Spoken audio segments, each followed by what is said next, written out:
있습니다. 예. 예. 오늘 주제가 모사드가 있더라고요. 예. 미국 전장내각 구성, 모사드와 CIA 움직임이 북폭을 하는 거 아니냐. 이런 제목입니다. 예. 모사드에 대해서 조금 몇 마디 좀 말씀을 드리고. 예. 논평을 하도록 하겠습니다. 예. 우리가 모사드 하게 되면은, 벌써 46년 전에 엔테베 작전이 떠오를 겁니다. 이 엔테베 작전이라고 하는 것은 매년 올림픽 때 이스라엘 선수단이 팔레스타인 게릴라들한테 이스라엘 선수 한 명하고 코치 한 명이 살해가 되고 또 선수들이 인질로 잡고 이스라엘 감옥에 수감되어 있는 팔레스타인들을 갖다가 석방을 요구하는 그 사건이 바로 엔테베 작전이죠. 그래서 46년 전에 엔테베 작전이 일어났는데 지금 46년이 지난 지금도 모사드가 지금 활발히 활동을 하고 있습니다. 모사드의 엔테베 작전은 제가 리비아 벵가지에서 급유할 때 그때 리비아 공항에 제가 예전에 한번 방문해가지고 현장에 있던 사람들한테 설명을 들어서 아주 기억이 생생합니다. 그 당시에 납치범들이 항공기를 갖다가 납치를 해가지고 벵가지에 가서 이제 급유를 하고 7시간 동안 거기서 머물렀거든, 그 당시에요. 예. 그때 이제 영국 승객이 벵가지에서 이제 석방의 한 사람이 됐고, 그리고 난 다음에 이제 벵가지를 떠난 피라트기가 수단에 기착하려고 했는데 수단 정부가 착륙을 거부했습니다. 그래서 이제 비행기가 우간다로 갔죠. 우간다에 있는 엔테베 공항에서 일어난 사건이라고 해서 우리가 엔테베 작전이라고 하는 거죠. 그 당시에 이제 엔테베 이 우간다는 친팔레스타인 성향의 이던 우간다 대통령이 납치범들을 그 당시에는 굉장히 환영을 했다고 했습니다. 엔테베에서 대기하고 있던 3명의 팔레스타인 게릴라가 이제 합류하면서 엔테베 작전이 규모가 커지게 된 거죠. 그 당시에 이제 이스라엘에 수감됐던 40여 명의 팔레스타인하고 그다음에 유럽 각국에 투입된 게릴라 13명인가 아마 그때 인질을 갖다가 풀어달라고 제안을 했던 겁니다. 그래서 이스라엘은 그거를 원래 협상을 거부를 해야 되는데 협상을 거부하지 않고 이스라엘에서 의외로 협상할 뜻을 갖다가 이제 비추게 되는 거죠. 그게 아마 군사작전의 이제 실마리로 이어지는 건데, 그때 이스라엘군과 모사드는 그런 인질 구출 작전에 필요한 정보들을 쭉 수집하면서 모사드가 바로 유대인 인질 전원을 갖다가 사살하라고 하는 그런 명령을 내립니다. 그 당시에 이제 팔레스타인 해방 전선기구에서 전화 도청을 하고 그다음에 인질 구조는 특공 작전 외에는 방법이 없다라고 하는 그런 결론을 내리게 되는 거죠. 그러면서 그 당시에 네타냐후 이스라엘 총리의 친형이 이제 사살이 당합니다. 그래서 모사드 요원 중에 몇 명이 이제 거기서 현장에서 죽게 되는데 그 중에 한 명이 총리의 친형이라는 거죠. 그래서 아마 엔테베 작전이 굉장히 큰 사건이었는데 어쨌든 간에 엔테베 작전은 작전을 벌린 지 2분이 안 돼가지고 전부 다 그냥 구출이 됐던 겁니다. 어쨌든 총격전을 해가지고 납치범 전원을 2분도 안 돼서 전부 다 구출을 하고 그 다음에 공항 옥상에 있던 우간다군이 응전을 하면서 수송기에 태우는 시간이 많이 걸렸다고 하죠. 어쨌든 우리가 지금 이 한반도에서도 모사드가 이렇게 중심이 돼가지고 움직이고 있다는 그런 배경에 우리가 좀 기대를 해도 좋다는 생각을 하면서 오늘 제가 논평하고 싶은 내용을 말씀드리도록 하겠습니다. 예. 북한 김영철이 오늘 10시에 우리 예술단의 숙소인 북한의 평양 고려호텔 2층에서 우리 측 취재인과 긴급 간담회를 가졌습니다. 간담회를 가진 이유는 어제 동평양 대극장에서 있었던 기자들의 현장 취재 제안을 사과하기 위해서죠. 그리고 오후 3시쯤에 공연장으로 이동한 취재진이 리허설을 지켜본 뒤에 그 북측 통보로 출연자 대기실 방향으로 이렇게 이동을 했는데 그리고 난 다음에 공연이 끝날 때까지 카메라 기자 한 명을 제외하고는 공연장에 아무도 들어가지 못했다는 겁니다.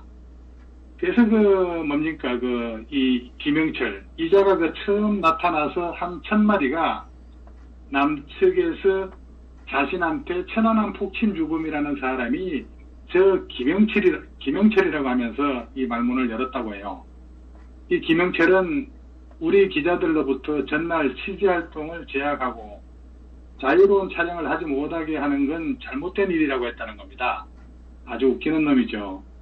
평생 사과 같은 거 하지 않는 북한 애들이 돈을 얼마나 줬는지 사과를 다 하고 참 오래 살고 볼 일입니다. 여하튼 사과라고 하는 용어는 신기한 겁니다. 이건 완전 이놈들이 철저하게 작전한 겁니다. 취재진 방해하고 나중에 김영철이 네가 사과라는 식으로 우호적으로 부강연선자들의 그런 기획 마술에 걸려든 것이라고 저는 봅니다. 그러면서 어제 행사는 우리 국무위원장을 모신 특별한 행사였고 국무위원장의 신변을 지켜드리는 분들하고 공연을 조직하는 분들하고 협동이 잘 되지 않은 것 같다, 이렇게 해명을 했다는 거예요.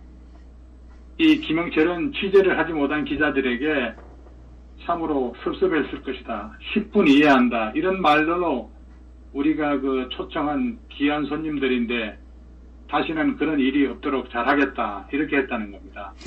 이 다음엔 그런 일이 없을 거라는 말로 미안함을 표시했나 보죠. 어쨌든 예술단을 인솔한 도종환은 뭐하고 있었죠, 그 당시에?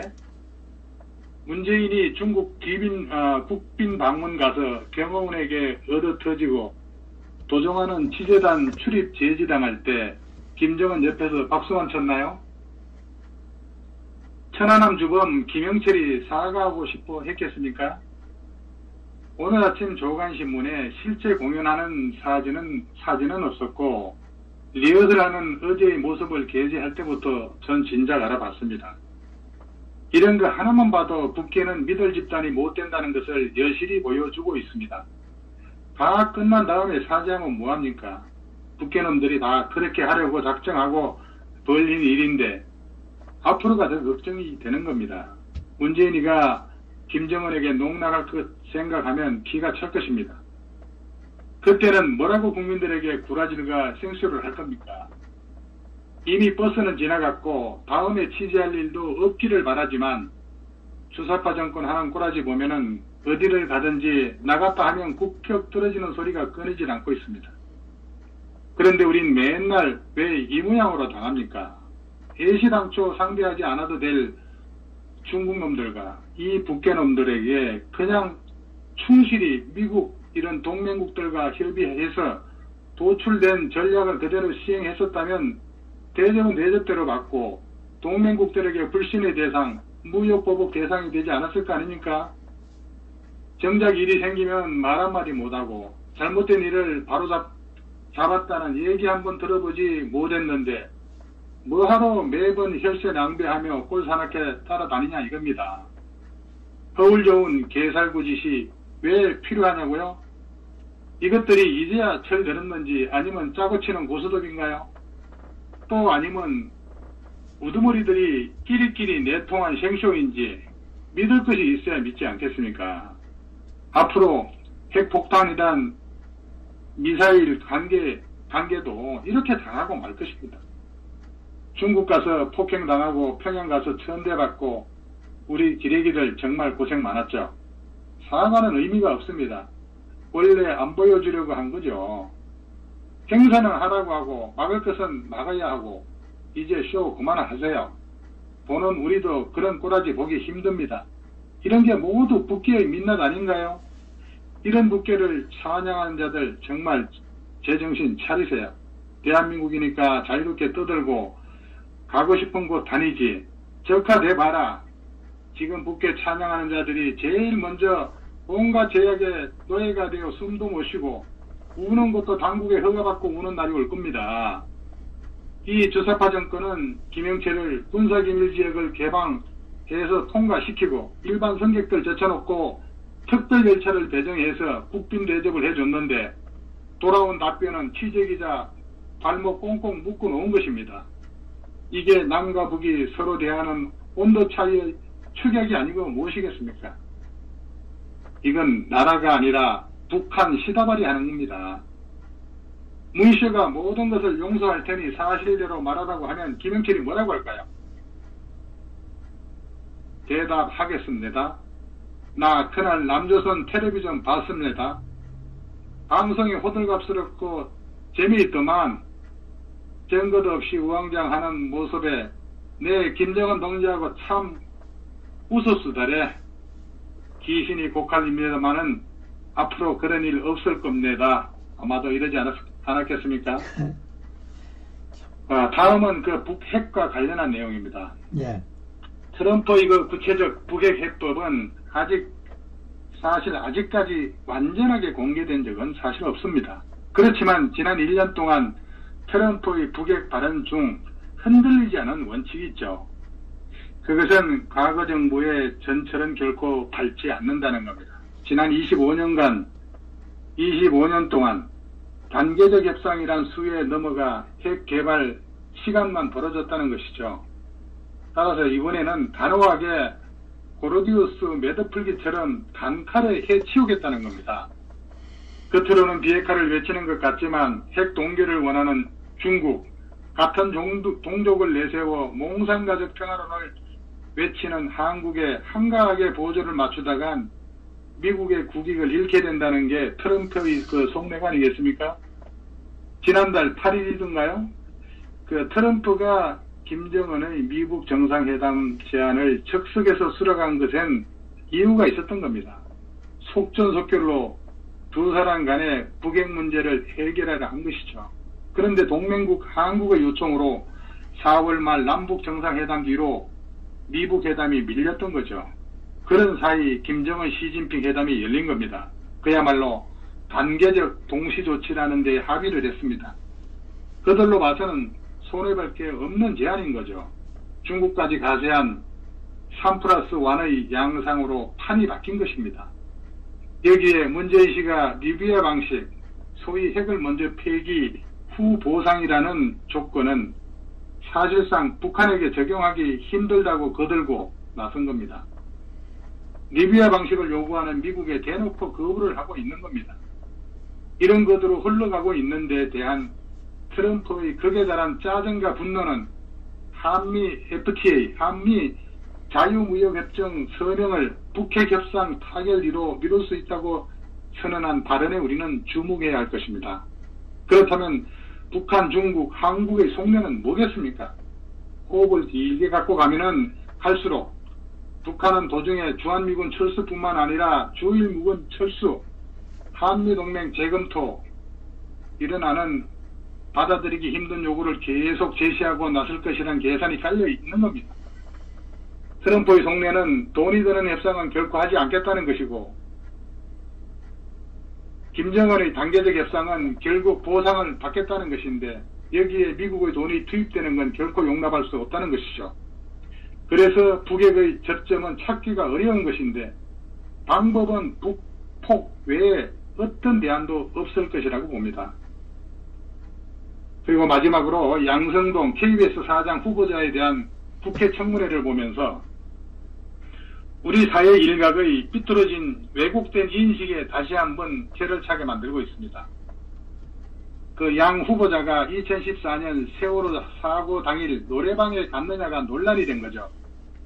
이 양반은 기억나지 않는다고 버티다가 야당이 시간, 장소, 카드 사용 액수까지 공개하니까 송구하다고 했습니다.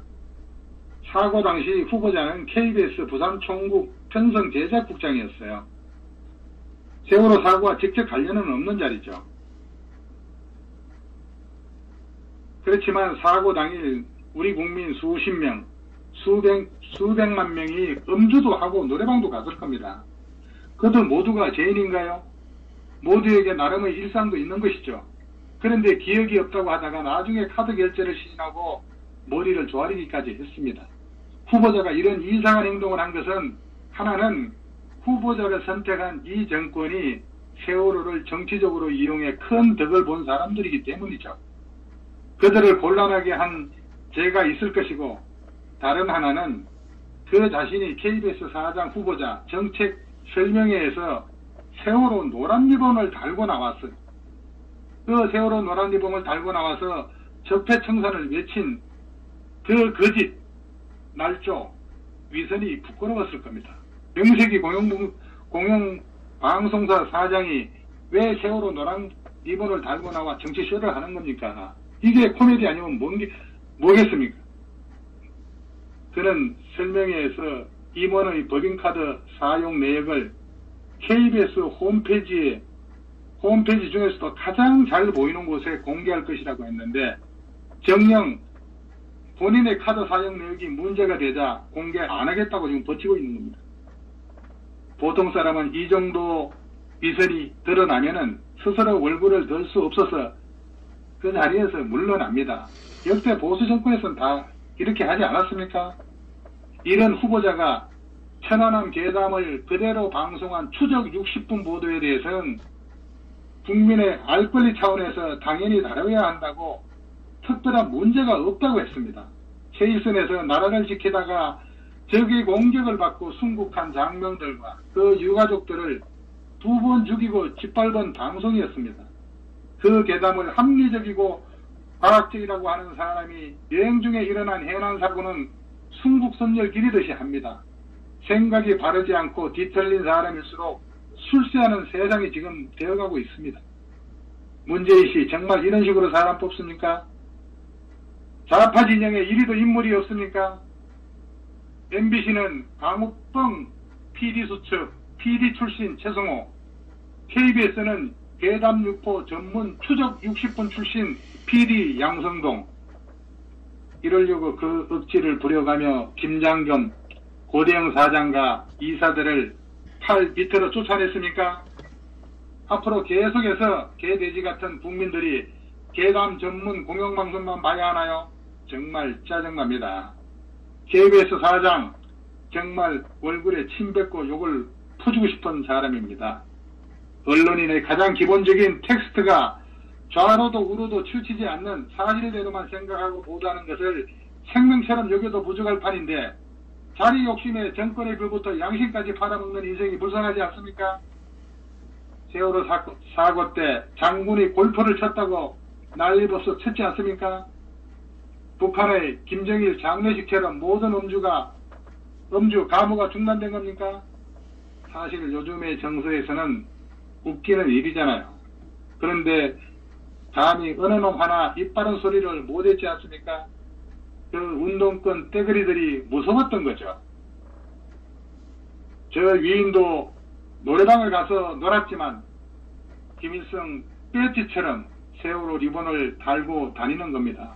요즘 대세가 어디로 기울었는지 뻔히 알아서 솔선수범하는 건가요? 수학여행을 가다가 불의의 사고를 당한 학생들에게 휴무는 당연한 겁니다. 그러나 천안함 복침을 나라를 지키다가 순직한 애국자이십니다. 이분들을 2번 죽이는 추적 60분을 KBS에서 방송하다니 도대체 좌파들의 종착지는 어디고 이 나라는 어디로 가고 있는 겁니까? 생각이 바르지 않고 뒤틀린 사람일수록 술세하는 세상이 되고 말았습니다. 문재인 씨를 보세요. 이 대한민국이 어디서 제대로 된 인성교육을 하나요? 위선자, 거짓말쟁이가 출세하고 고위 공무원이 되는 세상을 만들고 부조리가 판치게 해놓고 역설적이고 적반하장으로 대래 이들의 열린 입으로 적폐청산을 외치고 있습니다. 거울 좀 보고 살아요. 양심불량자들의 내로남불, 친중, 종북, 문재인 정권 타도만이 구국의 첩경이라고 외치고 있습니다. 이것이 좌파 당신들이 말하는 정의롭고 민주적인 사회인가요? 철저한 편거르기, 이중적인 잣대, 편협된 사고, 자기들만의 정의고 의견이 다른 쪽은 배척, 적폐로 보는 지구상 유례없는 독선적이고 위선적인 집단 아닌가요? 정말 저는 인내하기가 힘듭니다. 이건 거의 점령군이 휘두르는 칼보다 더 위협적이고 사악하고 악질적인 행태 아닙니까? 고위 공무원이나 국공립 기관장을 꿈꾸는 학생들이여 어릴 때부터 자기 관리하는 법을 배우고 도덕적이고 고귀한 삶을 살기 위해서 스스로 노력하기를 바랍니다. 수신제가 치국평천하라는 말은 수천 년 전부터 미래까지 가슴에 새겨야 할 중요한 덕목입니다. KBS 사장이 아니라 개그맨으로 출연해야 하는 거 아닌가 싶습니다. 인간의 출세를 위해서는 어떻게 할 수 있는지 양면성의 극치를 보여주는 파렴치한 인간상을 보여주는 것 같습니다. 여기까지 하겠습니다. 감사합니다. 예. 수고하셨습니다. 오늘, 파주 박사.